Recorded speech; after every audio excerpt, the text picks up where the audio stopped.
Panther Nation, the boys are just 2 games away from wrapping up the division title and a playoff berth for the first time in what it seems like forever. These stories and more I will declare for you on this edition of Growlin' and Prowlin'.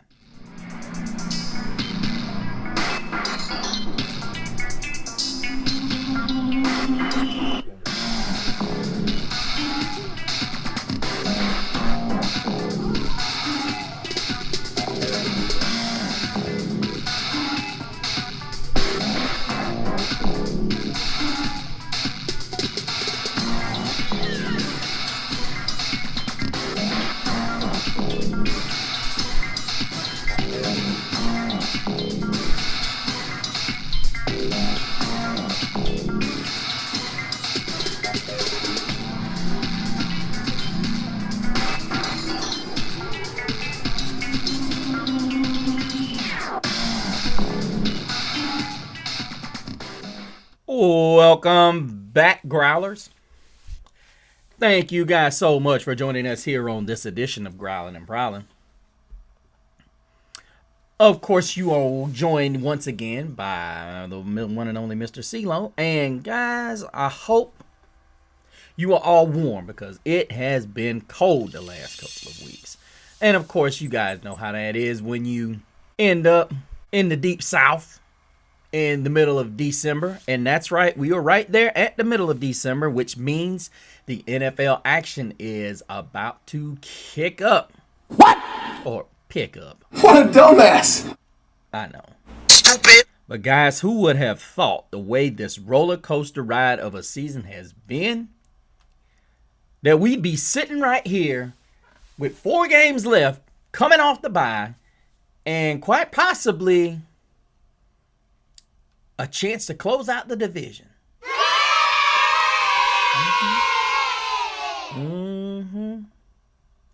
But it's true, you guys. We're right there with an opportunity to take over the NFC South out of nowhere. I mean, I would have never guessed a month ago that we would be in a situation that we would even be playing for the division title, let alone winning it. But unfortunately for the Buccaneers, they are going through a nasty little slump. So it's a possibility that this could happen. And yeah, I think ultimately there have been some serious talks about this offense being opened up, and Dave Canellis, I think, ultimately really being able to understand how to call plays. You can see he's really become much more comfortable, and which, of course, has been good news for Bryce Young, because now Bryce Young is really starting to become the real catalyst for where this offense is going, because teams realize, even as gutsy as those 2 4th down play calls were, you could see, I think Canellis was definitely hearing the rumblings, and he called 2 plays that shut Panther Nation up for good. 2 4th and 1 deep throws, which, in my opinion, shows that he has the ability to be the effing man, and gave Bryce Young an opportunity to be the effing man, and he came through as the effing man, which means you guys are the fans of the effing men of the effing men, which leads us to our sponsor for today's show. He builds it, fixes it, lifts it, breaks it, then builds it again. The world calls him a man. We call him an effing man. TF Man, the lotion made for hands that earned it. Crafted from grass-fed tallow, squalene, and grit. No flowers, no fluff, just results. TF Man by LV. You guys know what kind of man a TF Man is? He's the man that gets it done. just like me, just like you. The one who doesn't need a filter, like Mr. CeeLo. The one who doesn't need a hashtag or permission. He's not just a man. He's the effing man. And now he's got the lotion to match. What? TF Man, the whipped tallow cream from LV, made from grass-fed beef tallow, squalene, and true grit. No chemicals, no perfume, just hand-earned hydration for hands that build, lift, and live. Make sure you guys go online and check this out. Guys, I'm going to put the QR code up there on the screen. And if you guys put in the code FRIENDS20, you get 20% off your first order. Make sure you go over to their website. And guys, let me tell you, as a man that loves to look awesome and smell fabulous, this is perfect. I have been using it a couple of weeks, you guys, and I'm going to tell you, every time I get out the shower, I got to put it on my face and I got to put it on my hands. Because when you start getting to be my age, you got to start protecting all this, you guys, because guess what? The ladies not only like for you to look fabulous, they also want you to smell terrific. Because you don't want to just be the man.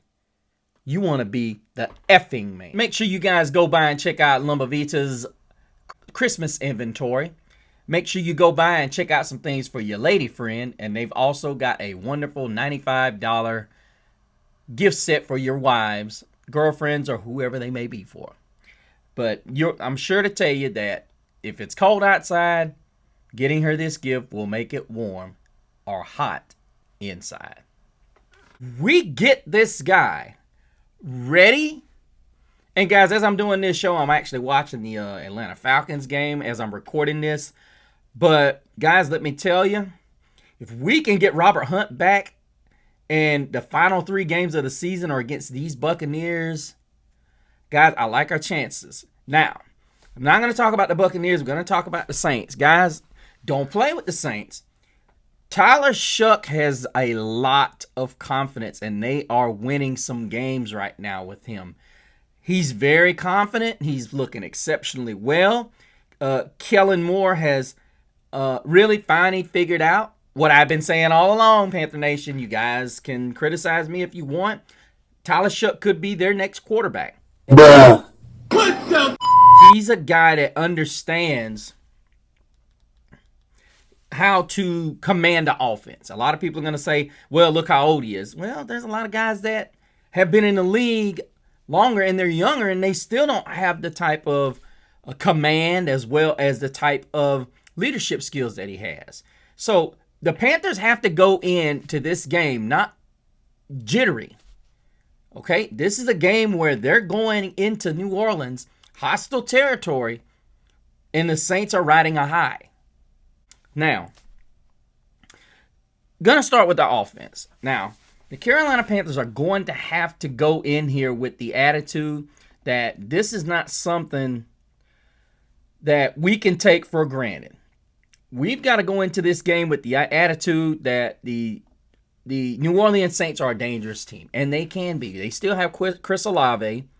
The status of Alvin Kamara is up in the air at the moment, but I am going to give you guys the keys for us on offense to win this game. Now, here's the truth.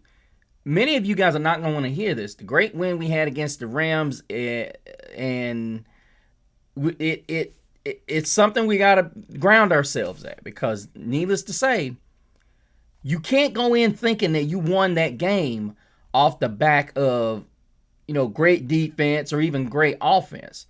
Yes, we got turnovers, but realistically, they were plays that we made because we were being aggressive. We were going out there. We're not playing games. We went out there and we fought hard. Now, I know that's kind of like, well, yeah, they do that all the time. Duh. No, I'm going to explain how. I'm going to break down how we were able to get the interceptions and made the plays that we did. Now, when we start looking at what this defense was able to do, we look at Derek Brown. He can't be credited enough for what the turnaround has been. We still have yet to get a real legit pass rush that is what you would consider elite. Now, the Falcons have turned theirs around by taking Pierce and, of course, Walker, a guy whom we were tied with. But I'm grateful that we got Teterow and McMillan and didn't trade away our other guys. I think we got some great pieces here in Lathan Ransom, as well as Princely Emmanuel, as well as Nick Scorton, who's had some flashes this season. But overall, the defensive improvement you got to put at least 70% on the return of Derek Brown from his injury and really starting to really apply himself and put himself into the elite players in the National Football League where he was before he got hurt. I think a lot of us forget this was a guy whom broke the NFL single season record for tackles by an interior defensive lineman that year, and really was a catalyst for the big signing and a big deal that he got.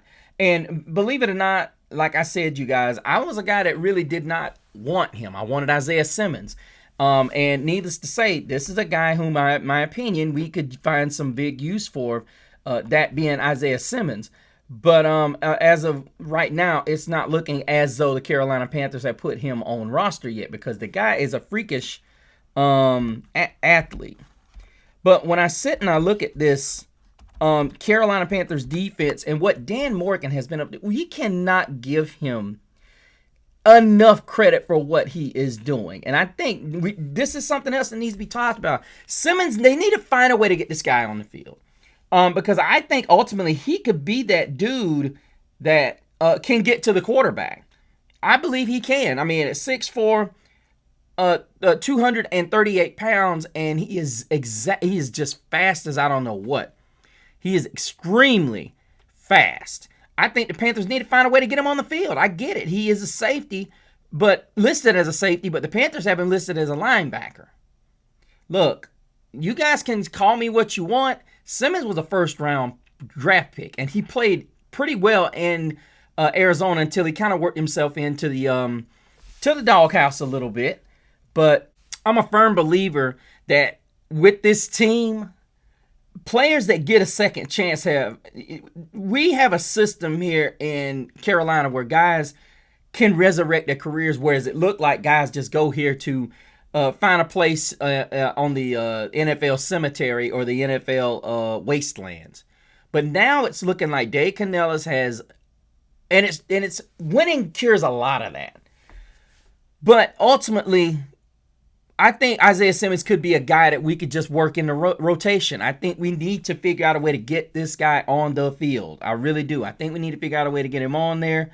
But looking at this defense as a whole, getting Christian Roseboom back, I think this is going to be a prime opportunity for the Panthers to string together these last 4 wins. Now, looking at what the offense needs to do. Now, the Saints are stingy against the run sometimes. Now, we looked at this last game and we saw that we kind of got ahead of ourselves in a sense. And when you look at what the Carolina Panthers need to do on the offensive side of the ball, you have to run the football. That is what was the catalyst for the Atlanta Falcons' demise in that game against them. You look at how tough it was for the Falcons to figure out what was going on. The Falcons had one of the top secondaries in the country, well, pass coverage. But a lot of that had to do with the fact that they get to the quarterback. And when you really start to analyze what the Saints want to do, the Saints are a middle of the road. They're not a terrible, terrible defense, but they're not good, which is why it was all the more stunning when the Panthers and Dave Canellis couldn't figure out a game plan. And here's the truth. When Dave Canellis struggles play calling, so does Bryce. I mean, it is one of those where, look, until Canellis trusts Bryce enough to make checks, real checks at the line, change the play. This is not going to be a successful offense. I think you need to let Bryce, whom was a cerebral quarterback coming out of Alabama, let him be who he is, which is that cerebral mind. Guys like him who are not overly big in size, these are guys that they make up for their size with intelligence and knowledge of the game. I think ultimately you need to let Bryce throw that thing down the field because there's so many people who are looking really silly on our side of the fence because you said Bryce didn't have an arm strength. Damn ball looked pretty good going down to Tet and Jalen Coker on 2 weeks ago, didn't it? A lot of y'all got to dang apologize to Bryce. That's right. But let's take a look at what I think the offense needs to do. I think we need to have double-digit runs with first, we can't forget about Demario Davis. This is the guy who wrecks game plans for offenses. And guys, he was the one that was the catalyst for what the Saints were able to do in that first matchup versus the Panthers. Guys, if he even had an interception in that game. So we cannot sit here and ignore what Davis and these Saint linebackers can do. Well, I'm not saying that the linebackers completely are that good, but Davis is an exception. You have to pay close attention to him because his experience and his wisdom are just unparalleled. He's one of those linebackers that just gets it, and he's a leader of a defense, and he knows exactly what he's doing out there. That coupled with the whole New Orleans Saints resurgence has been birthed by one Tyler Shuck. And now you're starting to get that belief because right now you've got a team that's 3-10 looking to finish its final 4 games of the season. Davis has been doing his thing. I mean, you really haven't had much out of Brian Breesy's playing better, but, Cam Jordan, the ageless one, has started to play a little bit better. But you're looking at a team in the Saints that is really trying to figure out what it's going to be, and they haven't really established any type of an identity. But as I said, you're looking at a football team that is probably trying to establish some kind of rhythm for next season. Now, the question is going to be, do the Saints have enough faith in Tyler Shuck to stick with him? I'd say yes. I think he's done quite a bit in his starts. I think the problem is trying to figure out just what this team is. And the amazing part about what you're seeing out of Shuck, and then, with those 3 rushing touchdowns, he's given the Saints new life. So we cannot walk into this game like this team ain't gonna come out playing. They're not gonna come out here and just lay down. They're not doing that because right now they've got hope. They've got hope in guys like Tyler Shuck. They want this thing to work. So I'm going to back up and go talking about the offense for the Carolina Panthers yet again. Now, on the offensive side, like I've said, we see that Shuck has gotten this defense alive again. For the Panthers, what's important is trying to get this win without Robert Hunt. Because if everything works out well and his 21-day window has been open, I would not assume he would play this week. I'm not getting any intel that leads me at the moment. Now, that could change. I'm not getting any current intel that we're going to be able to use him for this game against New Orleans. I'm suspecting that Dave Canellis and Brad Isaac believe they can come up with a game plan, and possibly Bryce Young as well. I think this is getting to a point where even Bryce Young will be involved in this game planning process. When you've seen Chuba Hubbard just straight balling out, if we can get, Rico Dowdle back healthy again, it bodes the question, because Chuba Hubbard's outperformed Rico Dowdle the last 2 games. And needless to say, people have to ask themselves, were y'all too hard on Chuba because he wasn't healthy? Or maybe you were too hard on him because maybe Dave Canellis wasn't sure about how to call the game? I think ultimately what you got to do is you got to continue to believe we need to go with the hot hand. And I'm glad many of you are on board with that. But I didn't have a problem with them with you have this driver, you have that drive. But with these two backs, that's not what you want to do. You want to go with the rhythm. And I think ultimately you get one that's ready to go out. And then the beautiful thing is Rico and Chuba don't have a inline rivalry.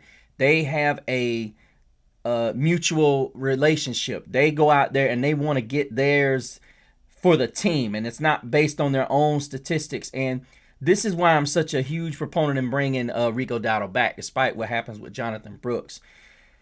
I don't think he's going to be completely ready until next season. I know a lot of people are going to say he's not. He could be ready, but I don't see anything wrong. If we can get Rico Dowdle to come back on a possible $5-6 million deal, look, here's the reality. Are there a lot of big free agencies that we need to go for the fences, swing for the fences for? Not really. There's going to be some available out there, but I think our team, a lot of people are going to say, well, we got to try to get better. Well, you got to decide. Are we going to be all the way young, or are we just going to, we're going to be partially? I think you need to have a mix. I think you just need to look. First thing, we need to stop talking about the offseason. I think we ultimately need to really concern ourselves with, where we are right now as far as, the playoffs. We really need to do that because ultimately there's so many different avenues that we could get to a NFC title game. I know a lot of people are going to say, what? Oh, no, that's not going to happen. Look, we do two things exceptionally well that a lot of teams in the NFC offenses don't do. We expose the Rams running game. The Rams ran the ball decently against us, but I think the better this defensive line is getting, the better many teams are starting to figure out, okay, we can stop the run. But then when you saw what happened on that 4th and 1, the offensive line did a great job. Tet and Jalen Coker were able to make phenomenal catches, and Bryce was able to drop that thing in a bucket. Yeah, it's absolutely impossible to beat two guys on the same type of play twice on a 4th down. But yeah, it was incredible to watch. It just absolutely incredible, and I loved it. I loved how Bryce put that thing out there. And that's dangerous for a football team to face off against. You get a team that's not afraid to throw it down the field, and for once, it seemed like Canellis has just been holding it back for the right moment, and here it is. I think now is where you're going to see the unleashing. I think now Canellis understands, look, if it's working, don't change it. We have a saying in the South, if it ain't broke, don't fix it. Keep it as is. And that's how it was last season. We had so many throws last year that Bryce was just absolutely killing it on. We have the offense. When you look at, now a lot of people are going to say Excel hasn't gotten involved. I think Canellis is going to go back to last season, look at it and say, okay, this is how we get Excel involved. We don't have to necessarily throw it to him deep. Look at the mismatches that you have. And I hope Canellis was basically, in a nutshell, just trying to save his offense, because you look at the way Canellis called that Atlanta game, and he was just picking on one defender.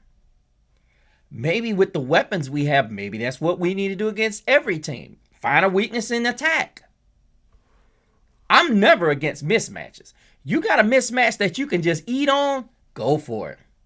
I encourage it, because that means the defense has to make adjustments. And generally when you make adjustments, especially in the passing game, what happens? It either opens up the running game or it creates some more different mismatches elsewhere. But let's go and attack this New Orleans offense, which is really no different than ours. The only difference is they're willing to run Shuck a lot more.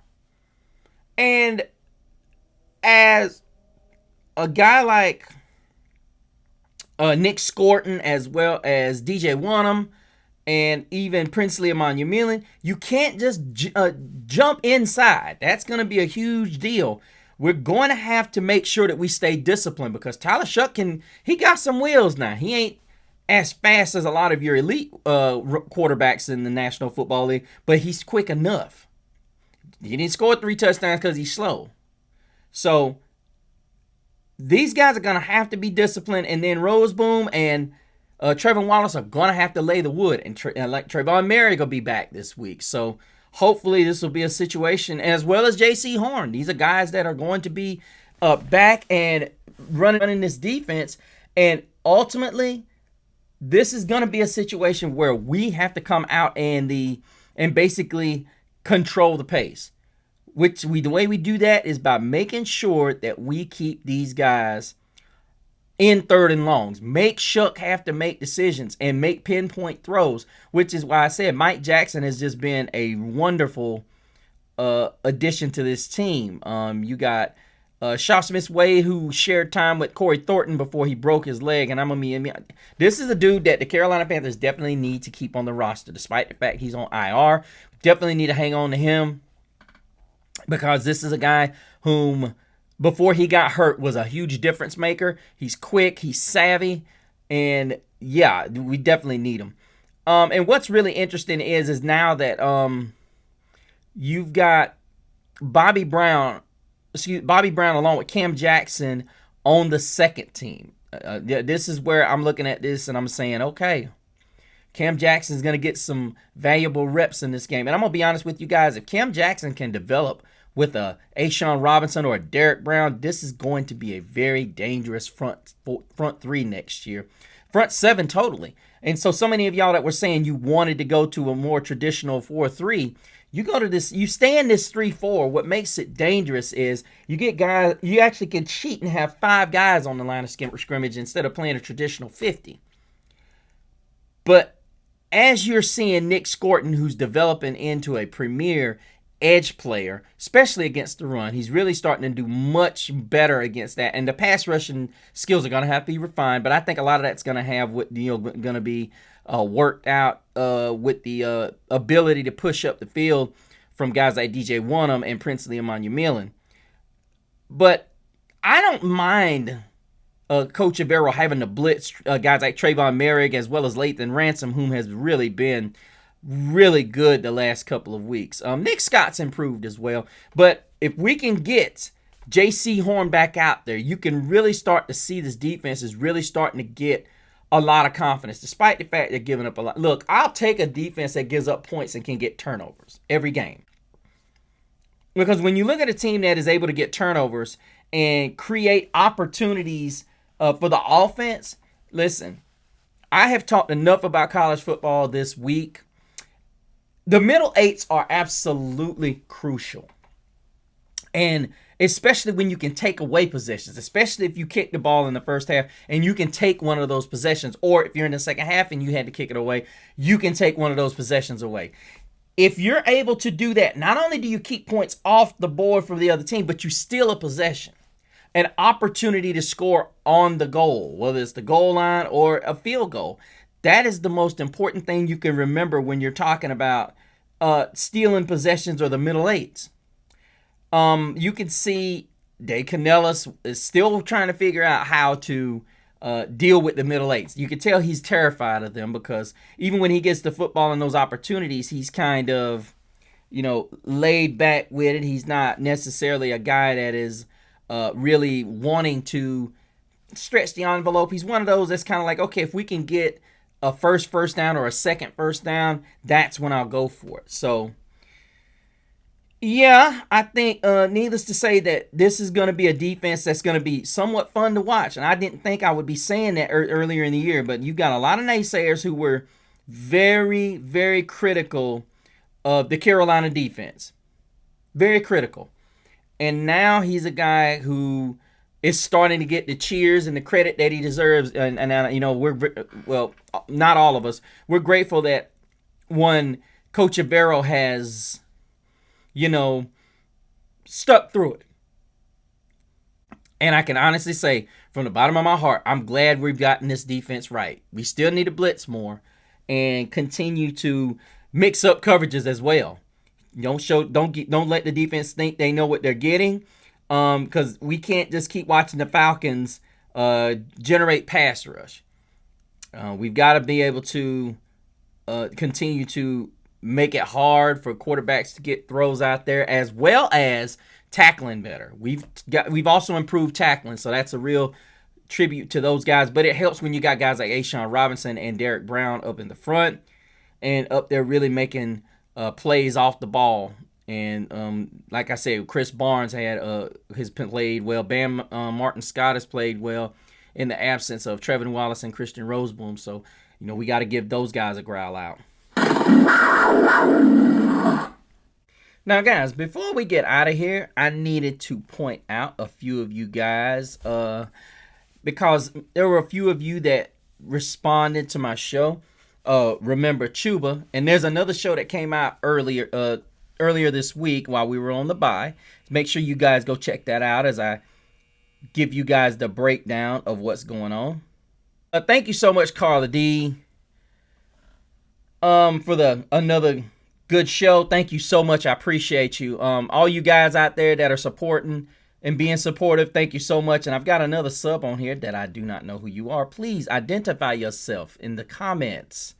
But before we get out of here, I hope you guys stay bundled up and make sure that you wear, like with me, I wear hoods on. Make sure you guys stay bundled up. It's very cold out there, and it's going to be cold this weekend. But yeah.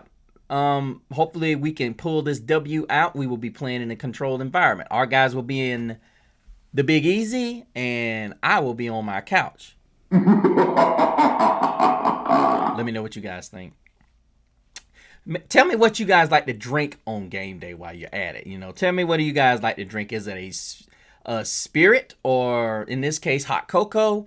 Tell me what it is you like to snack on in games like this where the division is on the line.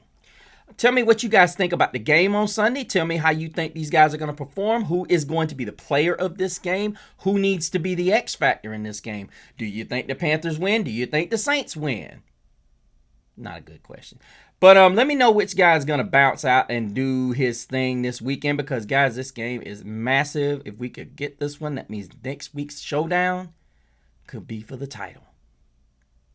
As I said, make sure you leave a comment down below. Tell me who you are, if you are a first-time watcher and is a first-time subscriber. Make sure you go over to the Facebook, Growlin' and Prowlin', as well as the Facebook group, Growlin' and Prowlin'. Make sure you check us out over there. Next, go over to my Instagram at Mr. CeeLo so you can check out all the shenanigans that Mr. CeeLo will be caught up in during and off season. But until the next time, don't forget to leave your mark while prowling the airwaves and growling out. Keep pounding.